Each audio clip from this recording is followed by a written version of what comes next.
Нәміл сүресі. Рахман әрі аса рахымды Алланың атымен бастаймын. Та-син.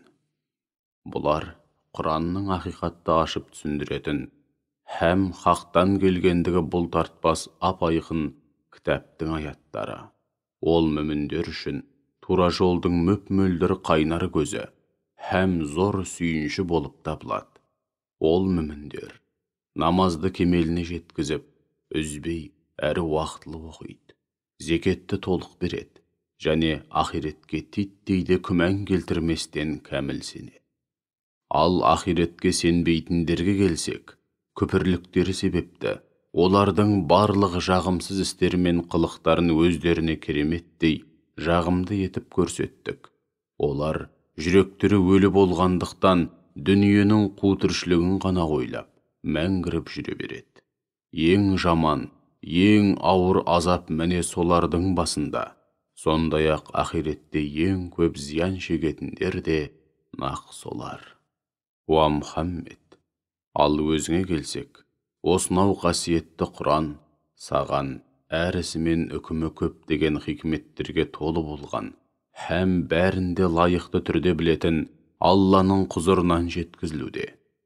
Бірде Мұса отбасымен шөл далада түнделетіп жол жүріп келе жатып, алыстан жылт-жылт еткен от жарығын байқады да: сендер осы жерде тұра тұрыңдар, мен тау жақтан от жарығын көрдім, сол араға барып сендерге қай жерде екеніміз және қай бағытта жүру керектігі жайлы мәлімет әкелемін.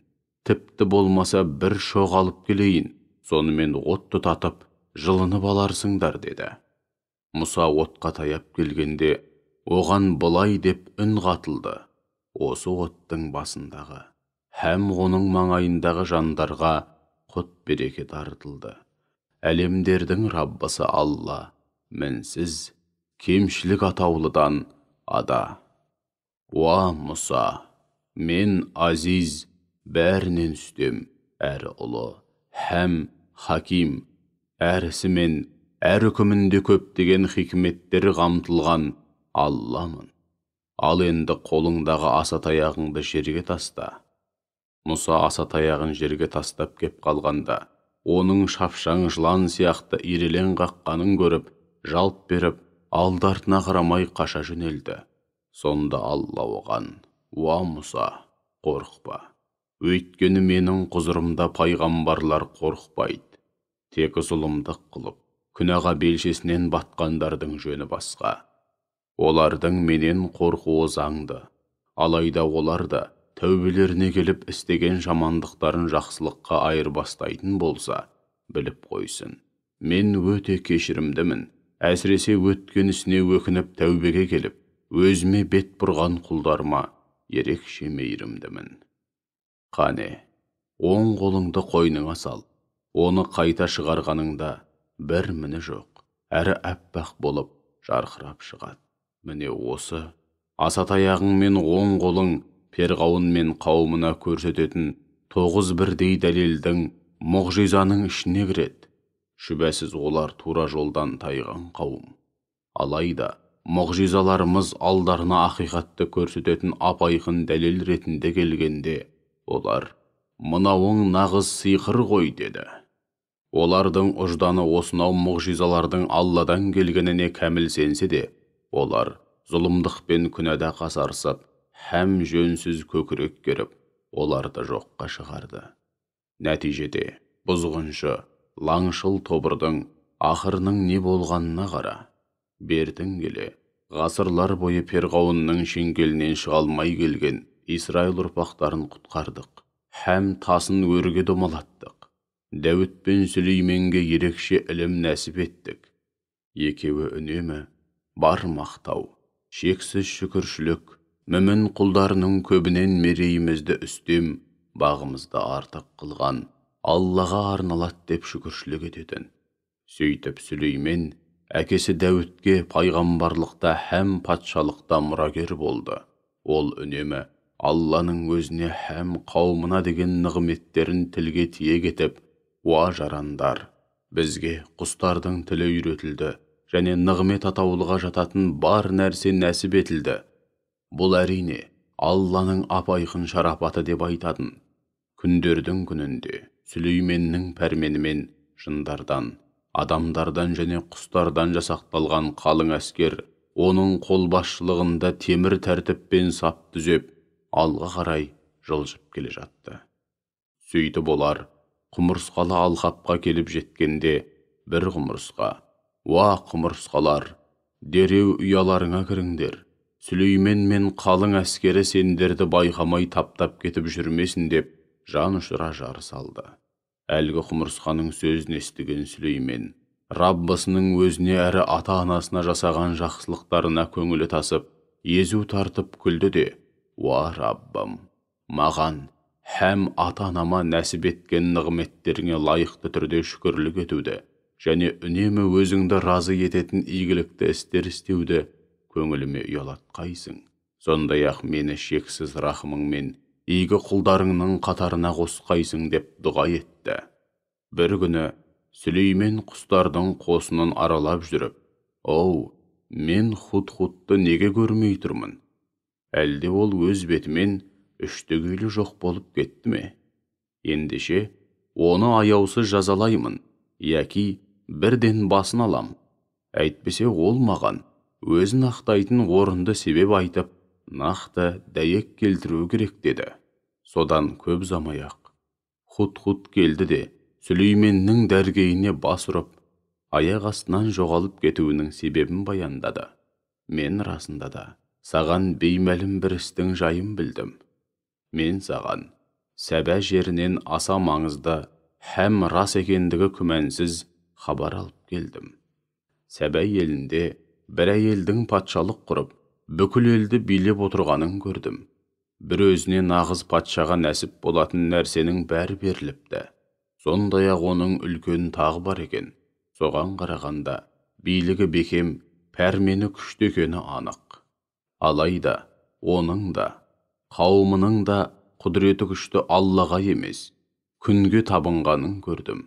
Шайтан олардың сондай теріс істерін өздеріне кереметті етіп көрсетіп, тура жолдан тайдырған екен. Сондықтан да олар өздігінен тура жолды табар емес. Әйтсе де көктер мен жердегі жасырын нәрсенің бәрін жарыққа, һәм ондағы тіршілік иелерінің бәрін жоқтық түнегінен жарық әлемге шығаратын, сондай-ақ іштеріңе бүккендеріңді де, жария еткендеріңді де толық білетін бір Аллаға сәжде етуі керек емес пе? Өйткені Алла, одан басқа құдай жоқ. Ол ұлы арштың Раббысы. Сүлеймен оған: «Рас айттың ба? Жоқ әлде өтірікші кәззаптардың бірімісің? Оны әлі-ақ көреміз» деді. Содан соң: «Мына хатымды алып бар да, олардың патшайым мен кеңесшілерінің алдына таста. Содан кейін оларды жайына қалтырда. Бұл хатқа не дейді екен, һәм қандай шешімге келер екен? Соған назар сал» деп бұйырды. Сүлейменнің хатын алған патшайым маңайындағыларға: «Уа игі жақсылар, маған өте маңызды бір хат келді. Сүлейменнен екен, және Рахман әрі ерекше мейірімді Алланың атымен» деп басталыпты. Бұл хатта бір ауыз сөзбен айтқанда, маған көкірек көрсетіп, ұлықсынбаңдар һәм толық мойын сұнған күйде дәргейіме келіп бас ұрыңдар делінген екен. Уа игі жақсылар, бұл іске не дейсіңдер? Өздеріңде білетіндей, бұған дейін де сендерсіз бірде-бір мәселеге байлап айтқан емеспін деп, маңайындағы данагөйлердің ақыл кеңесіне жүгінді. Игі жақсылар, біз өте күшті, соғысқа әбден машықтанған жауынгер елміз. Шешімді өзіңіз қабылдаңыз. Кеңірек ойланып, бізге бұйрық берсеңіз болғаны деп, өздерінің неге болса да дайын екендіктерін білдірді. Содан патшайым ақылға салып ойланды да, данагөй кеңесшілеріне: «Патшалар қандай да бір елді мекенге баса көктеп кірер болса, ол жердің астан-кестеңін шығарып, елдің ардақ тұтқан игі жақсыларын қорғылар сөзсіз. Иә, олар солай істейді. Бұлардың да солай істемесіне кім кепіл? Одан да оларға лайықты сый-сияпат жіберейін де, елшілерім не деп келер екен, соны көрейін. Балқис патшайымының елшісі тарту таралғысымен Сүлейменнің дәргейіне бас ұрғанда, Сүлеймен оның әкелгендеріне көз қиығында салмастан, сендер мені мал пұлменен жарылқайын дедіңдер ме? Біле білсеңдер, Алланың маған берген пайғамбарлық, патшалық және мол байлық сынды нығметтері сендерге бергендерінен әлде қайда қайырлы һәм артық. Сендер ғана біреуге берген немесе біреуден алған тарту таралғыларыңа мәз боласыңдар. Сен енді өзіңді жібергендерге бар да айт. Күмәндары болмасын. Біз оларға әсте төтеп бер алмайтын қолмен, жойқын күшпен келемізде, атамекендерінен қорлықпен, сорлаған күйде қуып шығамыз деді. Елшілері арқылы нақты жауап алған патшайым бір топ игі жақсылармен Сүлейменнің алдына өзі бармақ болып жолға шыққанда, Сүлеймен патша хан кеңесін құрып, «Уа игі жақсылар, олар дәргейіме бас ұрғанға дейін, әлгі патшайымның тағын маған қайсың әкеліп бересіңдер» деді. Сонда жындардың ең әзәзілі һәм күштісі суырылып шығып, сен кеңесті бітіріп, орныңнан тұрамын дегенше, мен саған оны әкеліп беремін. Бұған менің күшім толық жетеді, һәм маған сенім артуыңа болады. Айтқанымды бұлжытпай орындаймын деді. Сонда иләһи кітапты терең меңгерген, ерекше ілім иесі, мен саған оны көзіңді ашып жұмғанша әкеліп беремін деді. Сол-ақ екен, Сүлеймен әлгі алып тақтың дәл қасына әкелініп қойылғанын көргенде, бұл Раббымның маған деген шарапаты. Шүкіршілік етемін бе? Жоқ әлде, мұны өзім істедім деп астамшылық қыламын ба? Соны көрейін деп мені сынап көруде. Кім-дегім шүкіршілік етсе, өз үшін шүкіршілік етеді. Ал кім астамшылық қылса, яғни алғыс айтуды білмесе, шүбәсіз Раббым түгесілмес байлық иесі, ешкімнің алғысына мұқтаж емес, әрі өте кең, асқан жомарт деді. Артынша, патшайымның тағын танымастай етіп өзгертіңдер. Тағын танып, өздігінен тура жолды табар мекен, жоқ әлде тура жолды табалмай адасып жүргендердің бірі болып қала берер мекен, көрейік деп бұйырды. Патшайым келгенде, оған, қараңызшы, сіздің тағыңыз осындай меттелінді. Сонда ол, «Иә, мынау тура сол сияқты» деп тағын таныды да, мұның бір мұғжиза екенін һәм тағының не мақсатта өзгертілгенін бірден түсініп, бізге бұған дейін де Сүлеймен туралы, оның билігі, пайғамбарлығы және мүмкіндіктері жайлы мәлімет берілген еді. Сөйтіп біз оған мұнда келмей тұрып ақ мойынсұнып, мұсылман болған едік деді. Анығында оған сол күнге дейін ақиқатты табуға кедергі келтірген жеке басының тәкаппарлығы, қасарыспа мінезі немесе өзінің ерік қалауы емес, ата-бабаларының жолын ұстанып, Алладан өзге жалған құдайларға табынуы еді. Ол кәпір қауымының арасында туып өскен еді. Кейін оған сарайға кіріңіз делінді. Сарайға кіргенде еденін көлкіген су айдыны екен деп ойлап қалды да, бірден етегін көтере қойды. Сонда Сүлеймен оған, бұл едені мөлдір таза шыныдан түзелген салтанатты сарай деді.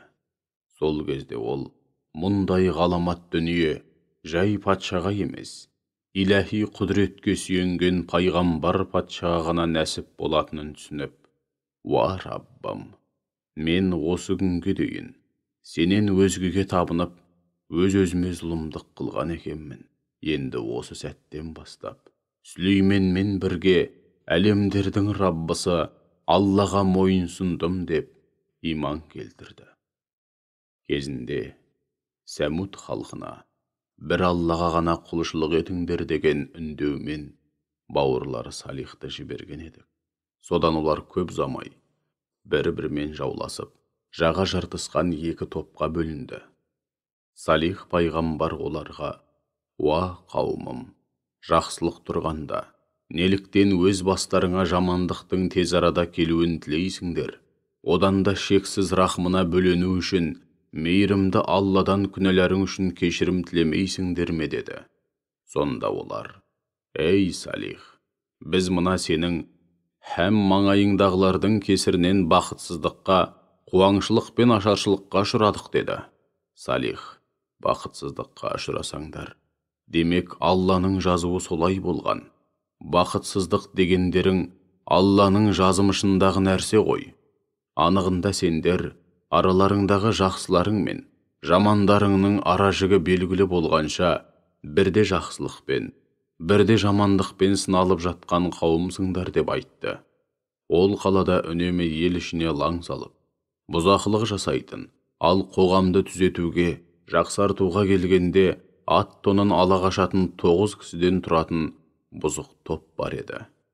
Бір күні олар бас қосып, Алланың атымен ант су ішісіп, түн ішінде Салихты отбасымен бірге тұтқиылдан шауып, түгелдей көзін жоямыз да, артынан қанға қан деп, жоғын жоқтап шыққан туысына бәріміз бір ауыздан: жақындарыңның қалай өлтірілгенін көрген жоқпыз.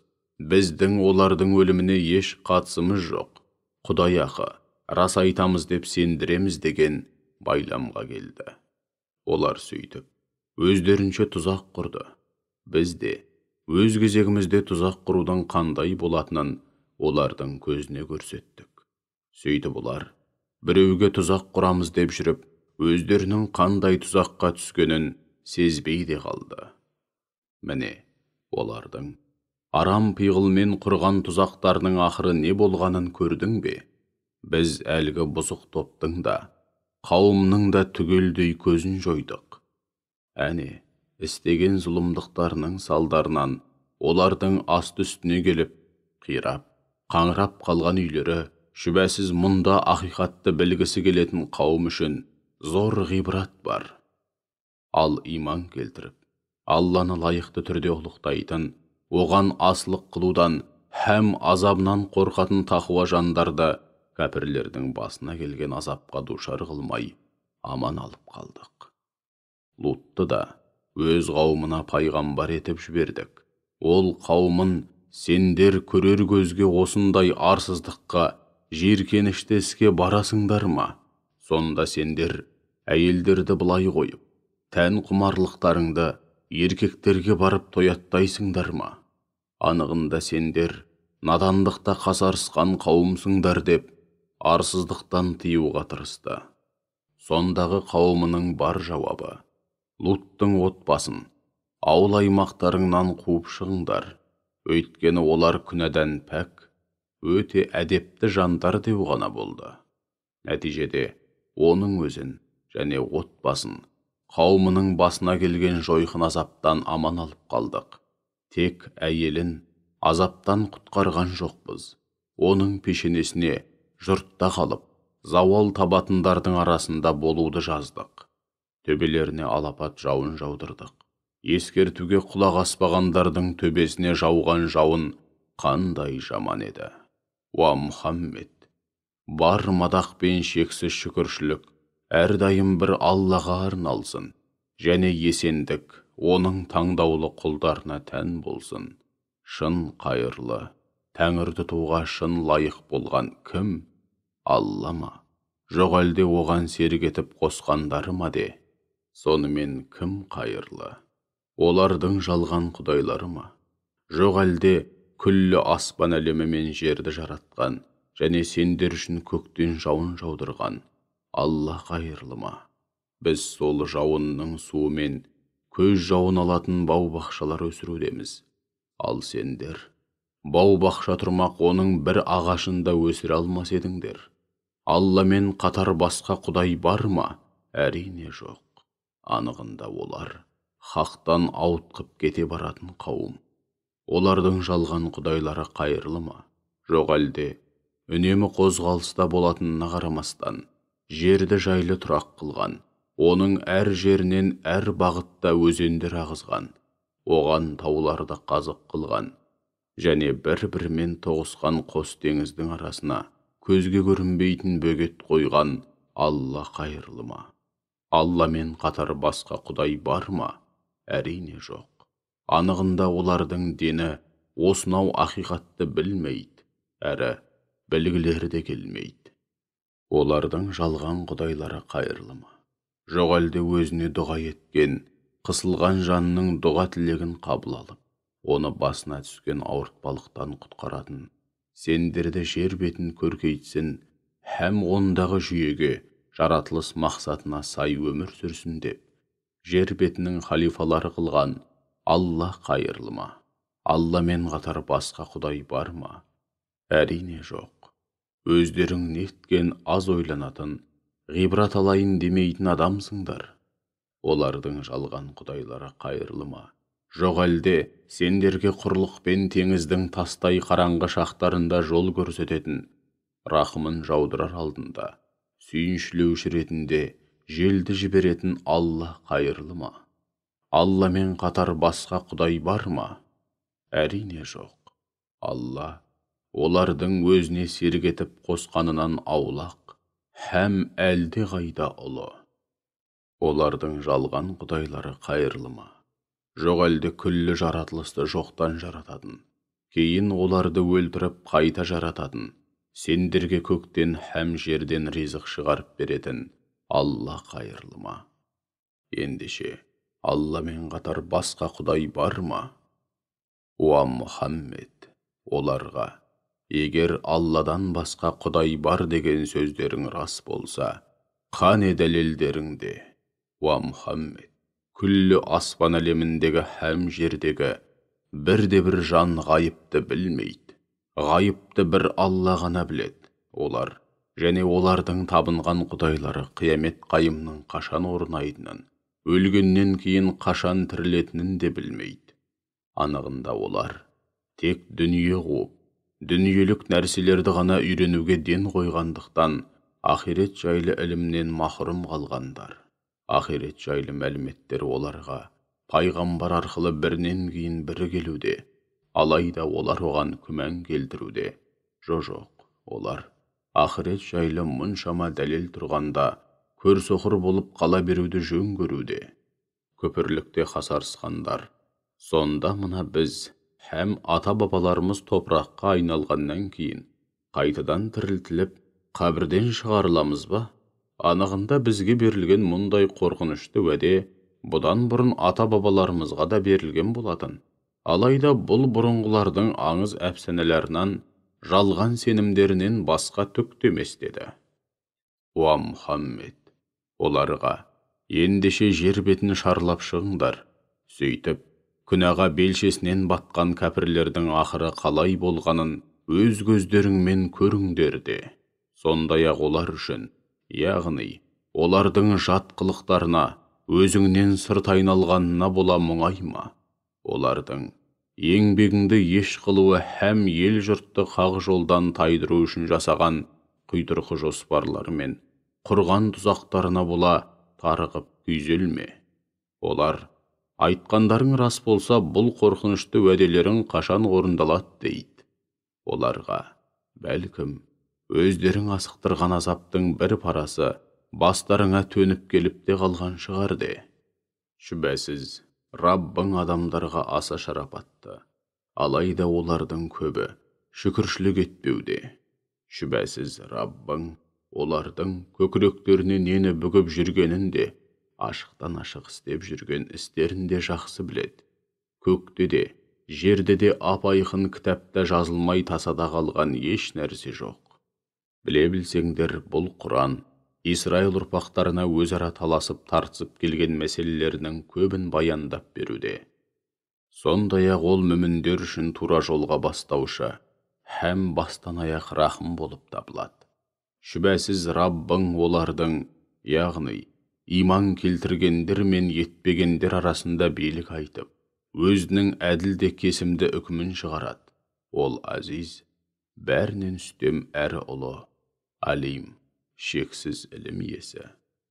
Уа Мұхаммед, ендеше бір Аллаға тәуекел ет, шүбәсіз сен нағыз хақ жолдасың. Һәм біліп қой, даусыңды өлілерге естірте алмайтыныңдай, ақиқат айтылғанда сырт айналып қаша жөнелетін саңырауларға да үндеуіңді естірте алмайсың. Сондай-ақ, ақиқатты көрмейтін көрсоқырлардың да адасқан бетін бері бұрып, тура жолға түсіре алмайсың.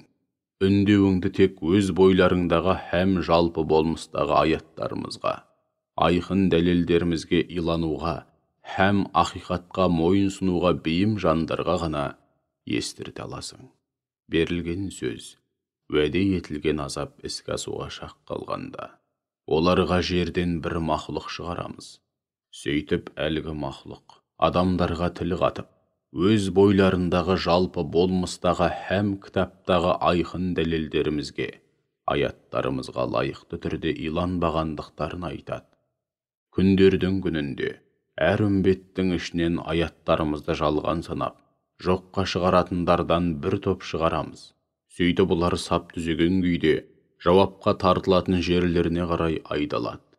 Межелі жерге жеткенде Алла оларға: демек сендер аяттарымды толық меңгеріп, әбден түсініп алмай жатып, жалған санап жоққа шығардыңдар, солай ма?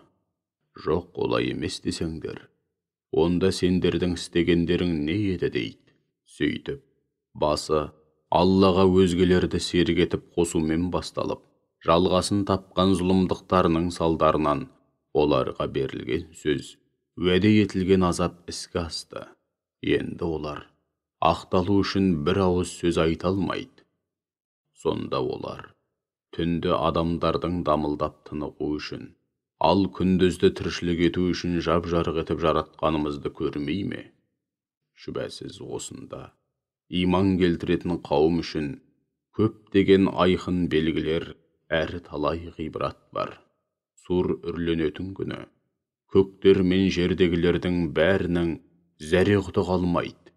Тек Алла қорықпауын қалаған пенделердің жөні бөлек. Сөйтіп барлығы бойсұнған күйде оның алдына келеді. Тауларға қарап, оларды бір жерде тапжылмай тұр екен деп ойлайсың. Әйтсе де, олар да бейне бір бұлттардың көшкеніндей көшуде. Міне бұл барлық нәрсені кемеліне келтіріп мінсіз етіп жасайтын Алланың шеберлігі. Шүбәсіз, ол не істеп не қойып жүргендеріңнен толық хабардар. Кім-дегім сол күні оның дәргейіне барлық күнәларынан арылып, тек жақсылық пен игі істермен келсе, оған одан да қайырлысы, яғни күткенінен де артық сый-сияпат беріледі. Сондай-ақ олар сол күні ғаламат қорқыныштан да аман болады. Ал кім иманнан және сауапты істерден жұрдай болып, тек жамандықпен келсе, ондайлар ет бетінен түсіп тозақ отына тасталады. Һәм оларға дүниеде істейтін теріс істеріңнің қарымынан басқа не алмақсыңдар делінеді. Уа Мұхаммед, мен тек осынау шаһардың Раббысына, яғни оны қасиетті де ардақты қылған әрі барлық нәрсенің шынайы егесі болған бір Аллаға ғана табынуға бұйырылдым.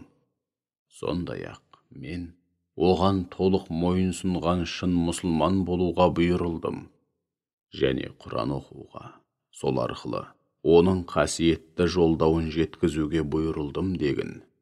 Ендеше кім-дегім өз қалауымен тура жолға түссе, тура жолға тек өзі үшін түскені, ал кім тура жолдан адасатын болса, онда мен тек ескерту үшін жіберілген пайғамбарлардың бірі ғанамын де.